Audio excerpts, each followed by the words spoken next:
বিজয় ও বিশ্বাসের দিক। সর্বোপরি এটা তৃণমূল কংগ্রেসের জন্য একটা ইতিহাস।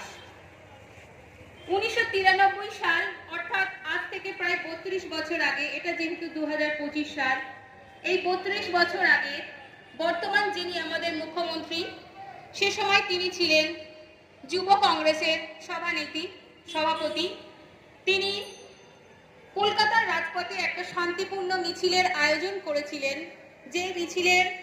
যে আন্দোলনের মূল উদ্দেশ্য ছিল no identity card, no vote. অর্থাৎ আপনারা আজকের দিনে যে ভোটার কার্ড নিয়ে